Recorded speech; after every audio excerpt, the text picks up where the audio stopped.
আপনি দেখছেন quick support education and spiritual. নতুন ভিডিও পেতে এখনই সাবস্ক্রাইব করুন এবং বেল আইকনে ক্লিক করুন। জয় গোমাতা। বহু লোক মনে করেন সন্তানের জন্ম যেন এক দৈব বিষয়, কিন্তু আধ্যাত্মিকভাবে আত্মা নিজের জন্ম পরিকল্পনা নিজেই করে। আত্মা জন্ম নেবার আগেই সিদ্ধান্ত নেয় কে হবে তার মা, কে হবে বাবা, কোন পরিবার, কোন দেশ, এমনকি কোন পরিস্থিতিতে সে জন্ম নেবে। এই বিষয়টি সবচেয়ে সুন্দরভাবে ব্যাখ্যা করা হয়েছে গরুড় পুরাণ, বৃহদারণ্যক উপনিষদ এবং শ্রীমদ্ভাগবতম-এ।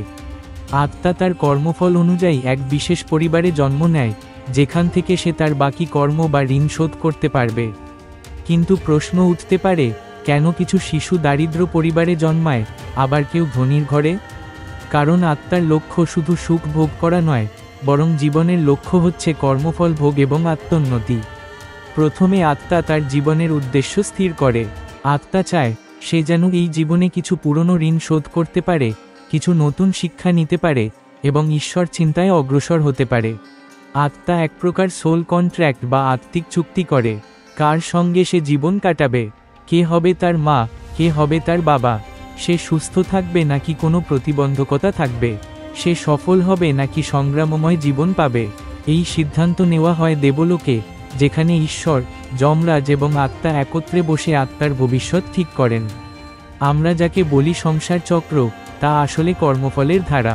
পূর্বজন্মে করা প্রতিটি ভালো ও খারাপ কাজই আত্মার পিছু নেয়। কেউ যদি পূর্বজন্মে পিতামাতাকে অবজ্ঞা করে, এই জন্মে সে হয়তো এমন সন্তান হয়ে জন্ম নেবে যার প্রতি তার পিতামাতার ভালোবাসা কম থাকবে। কেউ যদি দানশীল হতেন, এই জন্মে তিনি ধনী ঘরে জন্ম নিতে পারেন। কেউ যদি পূর্বজন্মে পিতামাতাকে অবজ্ঞা করে, এই জন্মে সে হয়তো এমন সন্তান হয়ে জন্ম নেবে যার প্রতি তার পিতামাতার ভালোবাসা কম থাকবে। কেউ যদি দানশীল হতেন, এই জন্মে তিনি ধনী ঘরে জন্ম নিতে পারেন। এই নিয়মকে বলে কর্মার ফসলা, যেমন বপন তেমন ফসল। আত্মা সেগুলাকে বুঝে জীবন চয়ন করে। সবচেয়ে বড় প্রশ্ন, কেউ কেউ কেন প্রতিবন্ধী জন্মায়? চোখে দেখে না, কানে শুনতে পায় না, পা নেই, অথবা মানসিক প্রতিবন্ধী। এই বিষয়টি অত্যন্ত স্পর্শকাতর, কিন্তু আধ্যাত্মিক দৃষ্টিকোণ থেকে এটা বোঝা জরুরি। প্রথমত, এটি ঈশ্বরের শাস্তি নয়, বরং আত্মার নিজস্ব চয়ন। আত্মা বুঝে যে হয়তো আমি পূর্বজন্মে কাউকে অবজ্ঞা করেছি, হয়তো আমি গর্ব করেছিলাম শরীরের সৌন্দর্য নিয়ে, হয়তো আমি কাউকে কষ্ট দিয়েছি যিনি প্রতিবন্ধী ছিলেন। এই কারণে আত্মা চায় সেই অভিজ্ঞতা এবার নিজে অনুভব করতে। লক্ষ্য একটাই, ক্ষমাশীলতা, নম্রতা এবং ঈশ্বরের প্রতি সমর্পণ। যেমন আত্মা মা বাবাকে বেছে নেয়, তেমনি মা বাবাও সেই আত্মাকে টানেন নিজের কর্মফলের দ্বারা।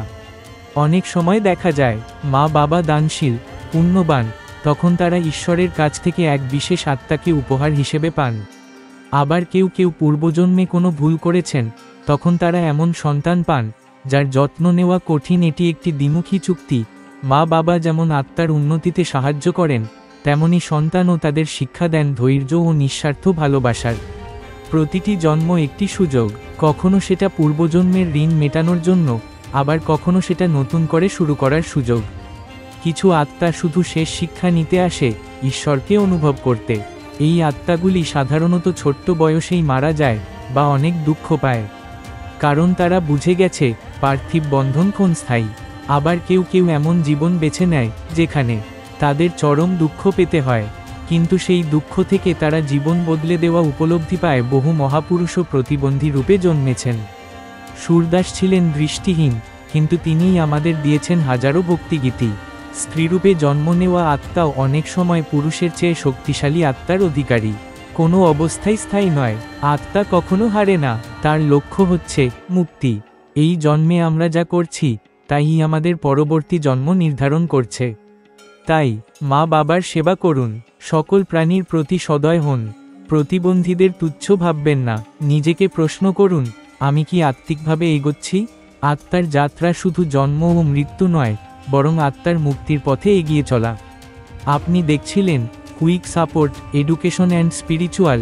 ভিডিও ভালো লাগলে লাইক দিন, কমেন্টে মতামত জানান এবং বন্ধুদের সঙ্গে শেয়ার করুন। চ্যানেলটি সাবস্ক্রাইব করে পাশে থাকুন। জয় গোমাতা।